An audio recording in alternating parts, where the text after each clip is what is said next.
ఒకసారి మీకు ప్రశ్న రావని మొన్న మీటింగ్‌లో మాట్లాడిన మాటల వల్ల అతని మీద కేసయింది. ఈరోజు ఆయన జైలుకెళ్ళాడు. ఆ మాటలకి తులసి చంద్ ఎలా సమర్థిస్తుంది? ఎందుకు ప్రశ్న రావణ్ అనే వ్యక్తిని ఇలా బలిపశువుని చేశారు? ప్రశ్న రావణ్ ఆంధ్రప్రదేశ్కి చెందిన వ్యక్తి, విజయవాడకి చెందిన వ్యక్తి. గత కొంతకాలంగా ముఖ్యంగా ఆంధ్రప్రదేశ్లో కూటమి గవర్నమెంట్ ఫామ్ అయిన తర్వాత ప్రశ్న రావణ్ చాలా అగ్రెసివ్గా వీడియోస్ చేస్తున్నారు. ఇక్కడ ఒకటి నేను క్లియర్గా చెప్పాల్సింది ఏంటంటే, ఇక్కడ చాలా తెలివిగా తులసి చంద్ ఏం చేస్తుందంటే అండి, పవన్ కళ్యాణ్ గారు ప్రశ్న రావణ్ ఒకటే. పవన్ కళ్యాణ్ గారు ఏం మాట్లాడారు, ప్రశ్న రావణ్ కూడా అదే మాట్లాడుతున్నారు. సో వీళ్ళిద్దరూ ఒకటే అనేది క్రియేట్ చేయడానికి చాలా తాపత్రయపడిందండి. నిజంగా తెలివితేటలన్నీ ఏదైనా మంచి పాయింట్ ప్రజల్లో తీసుకెళ్ళడానికి ఉపయోగిస్తే బాగుండేమో అంత తెలివితేటలు ప్రదర్శించింది. అంటే ప్రశ్న రావణ్ ఒక జర్నలిస్ట్ కాదు. ఈ విషయం అతను ఎక్కడ ఏ మీడియా ఆర్గనైజేషన్స్ లోనూ పనిచేయలేదు. తనకు తాను ఒక జర్నలిస్ట్ గా ఎక్కడ చెప్పుకోవట్లేదు. నేను ఒక ప్రెషర్ గ్రూపు, నేను ఒక యాక్టివిజం చేస్తున్నా, నేను ప్రశ్నిస్తున్నా, ఒక పౌరుడిగా నేను క్వశ్చన్ చేస్తున్నాను. అదే నా ప్రధాన ఉద్దేశం. నా ఛానల్ని ప్రశ్నించడానికి, ప్రజల వాయిస్ని వినిపించడానికి, గట్టిగా నిర్భయంగా ప్రశ్నించడానికే నేను ఈ ఛానల్ పెట్టాను అనేది అతను చేసిన ప్రకటన చాలాసార్లు. దీనికి రీజన్ కూడా పవన్ కళ్యాణే. ఎందుకంటే రావణ్ అనే వ్యక్తి ఒక ప్రోగ్రెసివ్ థాట్ ప్రాసెస్ ఉండే వ్యక్తి, ఒక నాస్తికుడు, ఒక అభ్యుదయ సమాజాన్ని చూడాలి అని అనుకునే వ్యక్తి, ఎక్కడైనా అన్యాయం జరిగితే చాలా గట్టిగా క్వశ్చన్ చేసే వ్యక్తి, భయము అనేది తెలియని ఒక వ్యక్తి. సో ఇవన్నీ కూడా ఒకప్పుడు పవన్ కళ్యాణ్ క్యారెక్టర్స్ కూడా. ఎమోషనల్ కాదు సార్, మీరు సమాజంలో బాధ చూస్తాను. నేను నాకేమైనా సరదా పిచ్చా, నాకు గుండె చెరువు అయిపోతుంది. ఎవరు పట్టించుకోరండి పవన్ కళ్యాణ్ గారి మాటలు, ఈ బాధ, ఈ ఆవేదన. ఒకసారి నన్ను చూసి ఆ మాటలు ఏదైతే మాటలు మాట్లాడారో అదే మాటలు ఇప్పుడు రావణ్ మాట్లాడుతున్నాడని కంపేర్ చేస్తుంది. ఎంత ఘోరం అంటే అండి ఈ కంపారిజన్. ఇప్పుడు నాకు బోర్డర్లో ఉన్న సైనికులు అంటే ఇష్టం. ఇప్పుడు బోర్డర్లో ఉన్న సైనికులు ఆ బోర్డర్ దాడుతున్న టెర్రరిస్ట్నో లేకపోతే పాకిస్తాన్ ఆ సైనికుడినో కాల్చి పారేశారనుకోండి, కాల్చి చంపేశారు. నాకు అలాంటి ఇష్టం కాబట్టి నేను కూడా ఇప్పుడు ఎవరో కొన్ని ఇక్కడ కాల్చి పారేస్తాను, లేదంటే ఏదన్నా నాకు తేడా వచ్చిందంటే చంపేస్తాను అన్నాను అనుకో, ఊరుకుంటారా? ఒకవేళ అని అడిగితే నాకు సైనికులు ఇష్టం అండి, సైనికులు అలాగే చంపేస్తారు కాబట్టి నేను కూడా ఇక్కడ ఎలా చంపేస్తానంటే కుదురుతుందా? అక్కడ వాళ్ళ సందర్భం ఏంటి, ఇక్కడ నా సందర్భం ఏంటి? అక్కడ వాళ్ళు ఉండే పరిస్థితి ఏంటి, ఇక్కడ నేను ఉండే పరిస్థితి ఏంటి? మినిమం కదా ఇది. ఇప్పుడు పవన్ కళ్యాణ్ గారు ఎవరినో తిట్టారు కాబట్టి ఈయన పవన్ కళ్యాణ్ గారిని తిడతారంటే ఇదేం లెక్క? పవన్ కళ్యాణ్ గారు ఎవరిని తిట్టారు? జగన్మోహన్ రెడ్డి గారిని తిట్టారు, పేర్ని నానిని తిట్టారు, దూరంపూడి చంద్రశేఖర్ రెడ్డిని తిట్టారు, మరొకరిని తిట్టారు, మరి వైసీపీలో ఉన్న వాళ్ళని. వైసీపీలో ఉంటూ దళితుల్ని చంపి డెడ్ బాడీ డోర్ డెలివరీ చేస్తే, లేకపోతే జన సైనికుల మీద విచక్షణారహితంగా దాడి చేస్తే, జన సైనికుల మీద ఏంటి బ్లేడ్లతో దాడి చేస్తే, అలాంటి సందర్భాల్లో ఆయన మాట్లాడాడు. ఆయన వైసీపీని అన్నాడు. రావణ్ ఏమన్నా అన్నాడా? రావణ్ ఏమన్నా అంటే రావణ్ తిట్టమనండి. అంతేగాని ఆయన అప్పుడుకున్న సందర్భంలో అక్కడ ఆయన మాట్లాడితే, ఆయన అక్కడ అలా మాట్లాడాడు కాబట్టి మేము ఏ కారణం లేకుండా ఇప్పుడు మేము పవన్ కళ్యాణ్ గారిని తిట్టేస్తామంటే ఎలా సమర్థిస్తున్నారమ్మా మీరు? ఏంటి లెక్క ఏంటి? నాకు అర్థం కాలేదు. ఆ తర్వాత పవన్ కళ్యాణ్ ఎలా మారుతూ వచ్చారో ఆ మార్పును బట్టి ఆయన్ని ప్రశ్నించే వాళ్ళు పెరిగారు. రావణ్ లాంటి వాళ్ళని అలా పవన్ కళ్యాణ్ తయారు చేసుకున్నాడు. ఆయన్ని పవన్ కళ్యాణ్ గారు తయారు చేసుకోలేదమ్మా, జగన్మోహన్ రెడ్డి గారు తయారు చేశారు.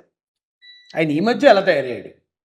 జగన్మోహన్ రెడ్డి గారి హయాంలో ఇంతకన్నా దారుణాలు జరిగినప్పుడు ఎప్పుడు ఆయన అక్కడ కెమెరా పట్టుకుని రాలేదు, అక్కడ వాళ్ళు ఎవరిని ఇంటర్వ్యూ తీసుకోలేదు, లేకపోతే ఇలా ఇంత పెద్ద పెద్ద మాటలు జగన్మోహన్ రెడ్డిని నా కొడక నీ కొడక అనే మాటలు ఆయన మాట్లాడలేదు తల్లి.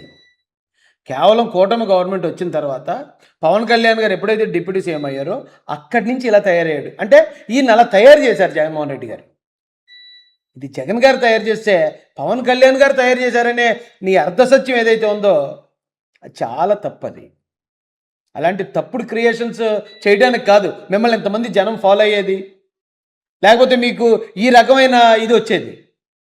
అలాంటి తప్పులు లేకపోతే ఇలాంటి అబద్ధాలు ప్రచారం చేస్తారని కాదు.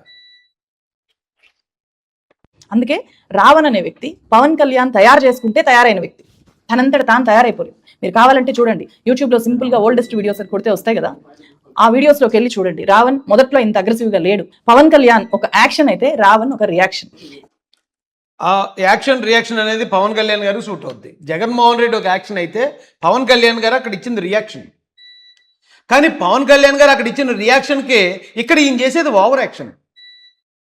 పవన్ కళ్యాణ్ గారు వైసీపీ వాళ్ళని తిట్టడం ఏంటి, పవన్ కళ్యాణ్ గారు జగన్మోహన్ రెడ్డిని తిట్టడం ఏంటి, ఈయన వచ్చి పవన్ కళ్యాణ్ గారిని తిట్టడం ఏంటి? ఇది ఎలా రియాక్షన్ అవుద్ది? ఓవర్ యాక్షన్ అవుద్ది. ఇది ఓవర్ యాక్షన్ రియాక్షన్ అని కలిపే మీదేమవుతుంది? తులసి చందు మీరు ఆలోచించండి ఒకసారి. అది డబల్ కమేటా, డబల్ ఓవర్ యాక్షన్ అవుతుంది.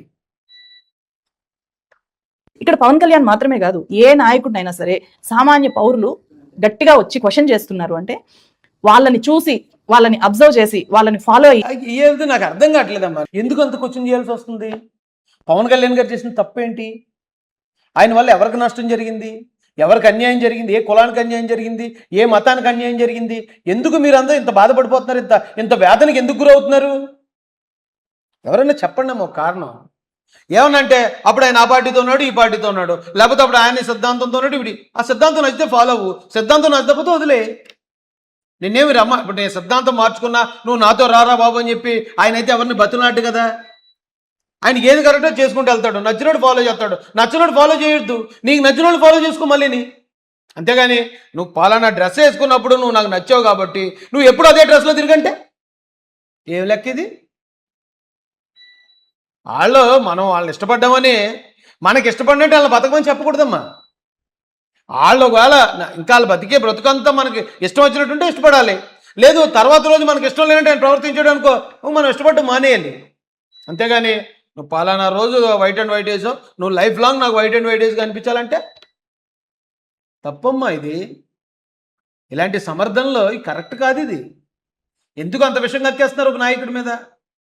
ఇప్పుడిప్పుడే అధికారంలోకి వస్తున్న ఒక కులం, ఆ కాపు కులం, ఎందుకు ఆ కులం మీద అంత విషం కక్కుతున్నారు? ఎందుకు ఇంతమంది? కొంతమంది ఏమో జర్నలిస్టులు ముసుగు, కొంతమంది కులం ముసుగు, కొంతమంది మాల ముసుగు, కొంతమంది కాపు ముసుగు, ఇన్ని ముసుగులు వేసుకుని ఒక్క పవన్ కళ్యాణ్ గారిని ఎందుకు టార్గెట్ చేస్తున్నారు? ఏం పోయే కాలం? ఏం పోయే కాలం అంటున్నాను. తెలంగాణలో ఉన్నారు, తెలంగాణలో ప్రభుత్వం ఉంది, తెలంగాణలో అన్ని సక్రమంగా జరిగిపోతున్నాయా? అరే తెలంగాణలో ఉంటూ తెలంగాణ గురించి మాట్లాడకుండా ఆంధ్ర మీద మాత్రమే ఫోకస్ చేసేవాళ్ళని మేము పేటీఎమే అంటాం. లేదు మీరు అక్కడ మాట్లాడుతూ ఆంధ్రాలో కూడా ఒకవేళ కూటమి మంచి చేస్తే మంచి అని చెప్పి, లేదు జగన్ గారు అంతకుముందు మంచి చేస్తే అలా బ్యాలెన్స్డ్కి వెళ్తే జర్నలిస్టులు అంటాం. అంతేగాని జగన్ గారిని వెనకేసుకొస్తూ మంచి చేసే ప్రభుత్వాన్ని కూడా ఇలాంటి తప్పుడు వాదనలతోటి మసిపూసి మారేడికాయ చేసేద్దామంటే పేటీఎంలు అంటాం. ప్రజల్లో మీకున్న క్రెడిబిలిటీ బాధ, మాకేం నష్టం లేదు. వాళ్ళని అభిమానించడము, లేకపోతే గట్టిగా విమర్శించడము, నిలదీయడము అనేది జరుగుతుంది. అండ్ చాలా అగ్రెసివ్గా ఎందుకు క్వశ్చన్ చేస్తున్నారు అంటే ఆ అగ్రెసివ్నెస్ ని కూడా రావణ్ లాంటి వాళ్ళలోకి చొప్పించింది, వాళ్ళకి నేర్పించింది. మీరు ఇలా తయారవ్వండి, నేను ఎలా అయితే క్వశ్చన్ చేస్తానో మీరు కూడా అలా క్వశ్చన్ చేయొచ్చు అని చెప్పి నేర్పించింది కూడా ఇక్కడ పవన్ కళ్యాణ్. అండ్ ఇక్కడ ప్రశ్న రావణ్ని పవన్ కళ్యాణ్ గారు తప్పు జరిగినప్పుడే క్వశ్చన్ చేశారు. పవన్ కళ్యాణ్ గారు క్వశ్చన్ చేయమన్నారు కదా, ఆయన తప్పు చేయకుండా కూడా క్వశ్చన్ చేస్తే ఎలా ఉంటుంది? ఓవర్ అవుతుంది, చూసేవాళ్ళకి జుగుప్సాకరంగా ఉంటుంది. ఇదిగో ఇలాగ అరెస్టులు జరుగుతాయి, జనాలు పరుగులు తీస్తారు వెనకాతల తరిమి కొట్టడానికి. అంత ఆషామాషి ఏం కాదు అది. మనం చెప్పేటప్పుడు తొడలు కొట్టేసి మెడలు రుద్దేసుకుని ఎన్నో పెద్ద పెద్ద డైలాగులు చెప్పేసి చట్టపరమైన చర్యలు తీసుకోవడం మొదలెట్టాక ప్రజాగ్రహం వచ్చిన తర్వాత మనం జాలి కబుర్లు చెప్పకూడదు, సింపతి కోసం ట్రై చేయకూడదు. కాబట్టి అది అర్థం చేసుకోండి. పవన్ కళ్యాణ్ గారిని ఎవరైతే ఎవరినన్నా సరే, ఎవరు భారతదేశంలో విమర్శకు అతీతుడు కాదు, ఈవెన్ దేవుళ్ళతో సహా విమర్శించండి. కానీ ఆ విమర్శకు ఒక అర్థం పరమార్థం ఉండాలి, దానికి ఒక ఆధారం ఉండాలి. ఏ ఆధారం లేకుండా, ఏ కారణం లేకుండా మేము వెళ్ళి ఎవరినో తిట్టేస్తామంటే ఆయన ఒప్పుకోవచ్చు, ఆయన అభిమానులు ఒప్పుకోరు, లేదా ఆయన ఒప్పుకోవచ్చు, చట్టాలు ఒప్పుకోవు, శిక్షలు పడతాయి, కేసులు పడతాయి, అరెస్ట్ ఇప్పుడు ఉండకపోవచ్చు, రిమాండ్ ఇవ్వకపోవచ్చు, కానీ కోర్టుకు వాయిదాలు తిరగాలి. అక్కడ ఖచ్చితంగా ఇవన్నీ ఆధారాలు ఉంటాయి కాబట్టి శిక్ష పడుతుంది. శిక్ష పడితే అప్పుడు వెళ్ళాలి జైలుకి. ఏమనుకుంటున్నారో, కోర్టు అంటే ఏమనుకుంటున్నారు, కేసు అంటే ఏమనుకుంటున్నారో, దానిలో ఉన్న ఆ బరువు ఏంటి అనేది మీకు తెలియక చాలా సరదాగా ఉంది. రేపటి నుంచి తెలుస్తుంది రావణ్కి.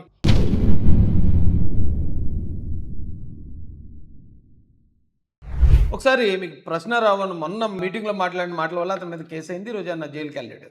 ఆ మాటలకి తులసి చంద్ ఎలా సమర్థిస్తుంది? ఎందుకు ప్రశ్న రావణ్ అనే వ్యక్తిని ఇలా బలిపశువం చేశారు?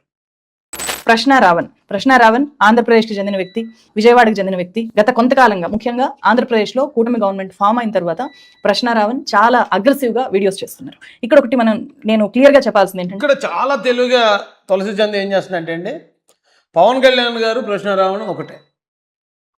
పవన్ కళ్యాణ్ గారు ఏం మాట్లాడారు, ప్రశ్న రావణ్ కూడా అదే మాట్లాడుతున్నారు. సో వీళ్ళిద్దరూ ఒకటే అనేది క్రియేట్ చేయడానికి చాలా తాపత్రయపడిందండి. నిజంగా తెలివితేటలన్నీ ఏదైనా మంచి పాయింట్ ప్రజల్లో తీసుకెళ్ళడానికి ఉపయోగిస్తే బాగుండేమో అంత తెలివితేటలు ప్రదర్శించింది. అంటే ప్రశ్న రావణ్ ఒక జర్నలిస్ట్ కాదు. ఈ విషయం అతను ఎక్కడ ఏ మీడియా ఆర్గనైజేషన్స్ లోనూ పనిచేయలేదు, తనకు తాను ఒక జర్నలిస్ట్ గా ఎక్కడ చెప్పుకోవట్లేదు. నేను ఒక ప్రెషర్ గ్రూపు, నేను ఒక యాక్టివిజం చేస్తున్నా, నేను ప్రశ్నిస్తున్నా, ఒక పౌరుడిగా నేను క్వశ్చన్ చేస్తున్నాను. అదే నా ప్రధాన ఉద్దేశం. నా ఛానల్ని ప్రశ్నించడానికి, ప్రజల వాయిస్ ని వినిపించడానికి, గట్టిగా నిర్భయంగా ప్రశ్నించడానికే నేను ఈ ఛానల్ పెట్టాను అనేది అతను చేసిన ప్రకటన చాలాసార్లు. దీనికి రీజన్ కూడా పవన్ కళ్యాణే. ఎందుకంటే రావణ్ అనే వ్యక్తి ఒక ప్రోగ్రెసివ్ థాట్ ప్రాసెస్ ఉండే వ్యక్తి, ఒక నాస్తికుడు, ఒక అభ్యుదయ సమాజాన్ని చూడాలి అని అనుకునే వ్యక్తి, ఎక్కడైనా అన్యాయం జరిగితే చాలా గట్టిగా క్వశ్చన్ చేసే వ్యక్తి, భయము అనేది తెలియని ఒక వ్యక్తి. సో ఇవన్నీ కూడా ఒకప్పుడు పవన్ కళ్యాణ్ క్యారెక్టర్స్ కూడా. ఎమోషనల్ కాదు సార్, మీరు సమాజంలో బాధ చూస్తా నేను నాకేమైనా సరదా పిచ్చా నాకేమో గుండె చెరువు అయిపోద్ది.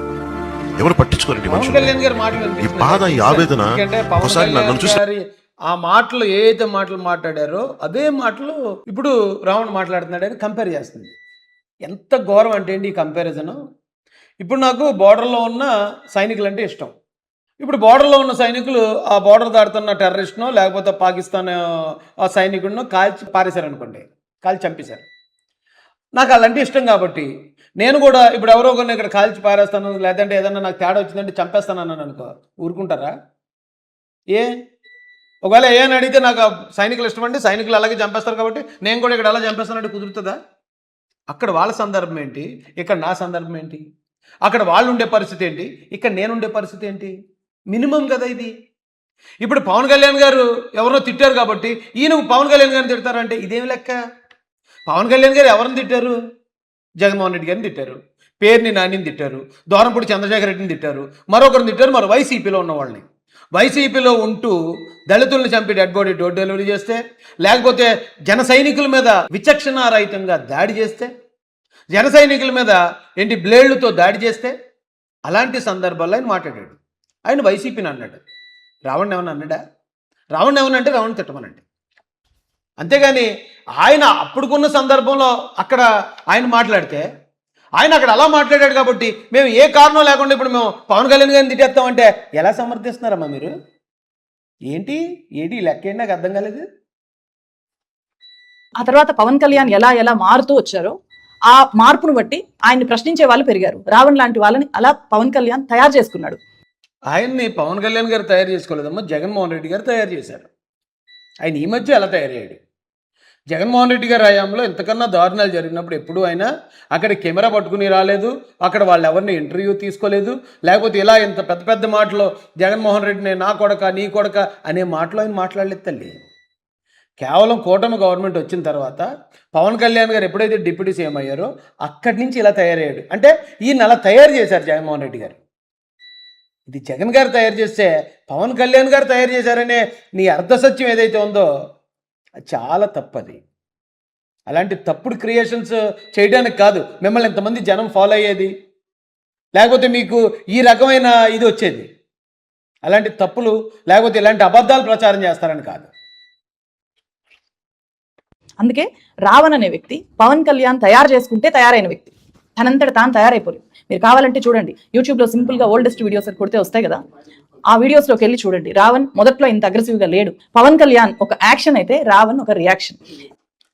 ఆ యాక్షన్ రియాక్షన్ అనేది పవన్ కళ్యాణ్ గారు సూట్ అవుద్ది. జగన్మోహన్ రెడ్డి ఒక యాక్షన్ అయితే పవన్ కళ్యాణ్ గారు అక్కడ ఇచ్చింది రియాక్షన్. కానీ పవన్ కళ్యాణ్ గారు అక్కడ ఇచ్చిన రియాక్షన్కి ఇక్కడ ఈయన చేసేది ఓవర్ యాక్షన్. పవన్ కళ్యాణ్ గారు వైసీపీ వాళ్ళని తిట్టడం ఏంటి, పవన్ కళ్యాణ్ గారు జగన్మోహన్ రెడ్డిని తిట్టడం ఏంటి, ఈయన వచ్చి పవన్ కళ్యాణ్ గారిని తిట్టడం ఏంటి? ఇది ఎలా రియాక్షన్ అవుద్ది? ఓవర్ యాక్షన్ అవుద్ది. ఇది ఓవర్ యాక్షన్ రియాక్షన్ అని కలిపే మీదేమవుతుంది? తులసి చందు మీరు ఆలోచించండి ఒకసారి. అది డబల్ కమేటా, డబల్ ఓవర్ యాక్షన్ అవుతుంది. ఇక్కడ పవన్ కళ్యాణ్ మాత్రమే కాదు, ఏ నాయకుడినైనా సరే సామాన్య పౌరులు గట్టిగా వచ్చి క్వశ్చన్ చేస్తున్నారు అంటే వాళ్ళని చూసి, వాళ్ళని అబ్జర్వ్ చేసి, వాళ్ళని ఫాలో అయ్యి ఏది నాకు అర్థం కావట్లేదమ్మా. ఎందుకు అంత క్వశ్చన్ చేయాల్సి వస్తుంది? పవన్ కళ్యాణ్ గారు చేసిన తప్పేంటి? ఆయన వల్ల ఎవరికి నష్టం జరిగింది, ఎవరికి అన్యాయం జరిగింది, ఏ కులానికి అన్యాయం జరిగింది, ఏ మతానికి అన్యాయం జరిగింది? ఎందుకు మీరందరూ ఇంత బాధపడిపోతున్నారు, ఇంత వేదనకి ఎందుకు గురవుతున్నారు? ఎవరైనా చెప్పండి అమ్మ ఒక కారణం. ఏమన్నంటే అప్పుడు ఆయన ఆ పార్టీతో ఉన్నాడు, ఈ పార్టీతో ఉన్నాడు, లేకపోతే అప్పుడు ఆయన సిద్ధాంతంతో ఉన్నాడు, ఇప్పుడు ఆ సిద్ధాంతం నచ్చితే ఫాలో అవ్వు, సిద్ధాంతం నచ్చకపోతే వదిలే. నిన్నేమి రమ్మ, ఇప్పుడు నేను సిద్ధాంతం మార్చుకున్నా నువ్వు నాతో రారా బాబు అని చెప్పి ఆయన అయితే ఎవరిని బతులాడు కదా. ఆయనకి ఏది కరెక్టో చేసుకుంటూ వెళ్తాడు, నచ్చినోడు ఫాలో చేస్తాడు, నచ్చినోడు ఫాలో చేయొద్దు. నీకు నచ్చినోడు ఫాలో చేసుకో, మళ్ళీ అంతేగాని నువ్వు పలానా డ్రెస్ వేసుకున్నప్పుడు నువ్వు నాకు నచ్చావు కాబట్టి నువ్వు ఎప్పుడు అదే డ్రెస్లో తిరిగంటే ఏం లెక్క ఇది? మనం వాళ్ళని ఇష్టపడ్డామని మనకి ఇష్టపడినట్టు వాళ్ళని బతకమని చెప్పకూడదమ్మా. వాళ్ళు ఒకవేళ ఇంకా వాళ్ళు బతికే బ్రతుకంతా మనకి ఇష్టం వచ్చినట్టుంటే ఇష్టపడాలి. లేదు తర్వాత రోజు మనకి ఇష్టం లేనట్టు ఆయన ప్రవర్తించాడు అనుకో, మనం ఇష్టపడ్డం మానేయాలి. అంతేగాని నువ్వు పలానా రోజు వైట్ అండ్ వైట్ వేసావు, నువ్వు లైఫ్ లాంగ్ నాకు వైట్ అండ్ వైట్ వేసి కనిపించాలంటే తప్పమ్మా. ఇది ఇలాంటి సమర్థనలో ఇది కరెక్ట్ కాదు. ఇది ఎందుకు అంత విషయం కక్కేస్తున్నారు ఒక నాయకుడి మీద? ఇప్పుడిప్పుడే అధికారంలోకి వస్తున్న ఒక కులం, ఆ కాపు కులం, ఎందుకు ఆ కులం మీద అంత విషం కక్కుతున్నారు? ఎందుకు ఇంతమంది? కొంతమంది ఏమో జర్నలిస్టులు ముసుగు, కొంతమంది కులం ముసుగు, కొంతమంది మాల ముసుగు, కొంతమంది కాపు ముసుగు, ఇన్ని ముసుగులు వేసుకుని ఒక్క పవన్ కళ్యాణ్ గారిని ఎందుకు టార్గెట్ చేస్తున్నారు? ఏం పోయే కాలం? ఏం పోయే కాలం అంటున్నాను.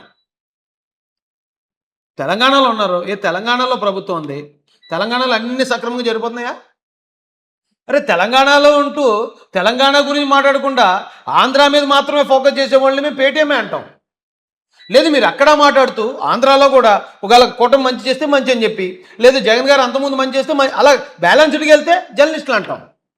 అంతేగాని జగన్ గారిని వెనకేసుకొస్తూ మంచి చేసే ప్రభుత్వాన్ని కూడా ఇలాంటి తప్పుడు వాదనలతోటి మసిపూసి మారేడికాయ చేసేద్దామంటే పేటీఎంలు అంటాం. ప్రజల్లో మీకున్న క్రెడిబిలిటీ బాధ, మాకేం నష్టం లేదు. వాళ్ళని అభిమానించడము లేకపోతే గట్టిగా విమర్శించడము నిలదీయడము అనేది జరుగుతుంది. అండ్ చాలా అగ్రెసివ్గా ఎందుకు క్వశ్చన్ చేస్తున్నారు అంటే ఆ అగ్రెసివ్నెస్ ని కూడా రావణ్ లాంటి వాళ్ళలోకి చొప్పించింది, వాళ్ళకి నేర్పించింది. మీరు ఇలా తయారవ్వండి, నేను ఎలా అయితే క్వశ్చన్ చేస్తానో మీరు కూడా అలా క్వశ్చన్ చేయొచ్చు అని చెప్పి నేర్పించింది కూడా ఇక్కడ పవన్ కళ్యాణ్. అండ్ ఇక్కడ ప్రశ్న రావణ్ని పవన్ కళ్యాణ్ గారు తప్పు జరిగినప్పుడే క్వశ్చన్ చేశారు. పవన్ కళ్యాణ్ గారు క్వశ్చన్ చేయమన్నారు కదా, ఆయన తప్పు చేయకుండా కూడా క్వశ్చన్ చేస్తే ఎలా ఉంటుంది? ఓవర్ అవుతుంది, చూసేవాళ్ళకి జుగుప్సాకరంగా ఉంటుంది. ఇదిగో ఇలాగ అరెస్టులు జరుగుతాయి, జనాలు పరుగులు తీస్తారు వెనకాతల తరిమి కొట్టడానికి. అంత ఆషామాషి ఏం కాదు అది.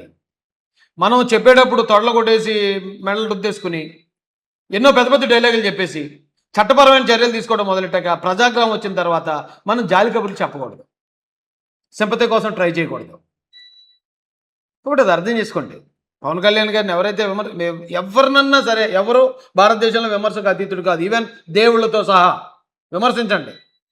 కానీ ఆ విమర్శకు ఒక అర్థం పరమార్థం ఉండాలి, దానికి ఒక ఆధారం ఉండాలి. ఏ ఆధారం లేకుండా, ఏ కారణం లేకుండా మేము వెళ్ళి ఎవరినో తిట్టేస్తామంటే ఆయన ఒప్పుకోవచ్చు, ఆయన అభిమానులు ఒప్పుకోరు. లేదా ఆయన ఒప్పుకోవచ్చు, చట్టాలు ఒప్పుకోవు, శిక్షలు పడతాయి, కేసులు పడతాయి, అరెస్ట్ ఇప్పుడు ఉండకపోవచ్చు, రిమాండ్ ఇవ్వకపోవచ్చు, కానీ కోర్టుకు వాయిదాలు తిరగాలి. అక్కడ ఖచ్చితంగా ఇవన్నీ ఆధారాలు ఉంటాయి కాబట్టి శిక్ష పడుతుంది. శిక్ష పడితే అప్పుడు వెళ్ళాలి జైలుకి. ఏమనుకుంటున్నారో, కోర్టు అంటే ఏమనుకుంటున్నారు, కేసు అంటే ఏమనుకుంటున్నారో, దానిలో ఉన్న ఆ బరువు ఏంటి అనేది మీకు తెలియక చాలా సరదాగా ఉంది. రేపటి నుంచి తెలుస్తుంది రావణ్కి.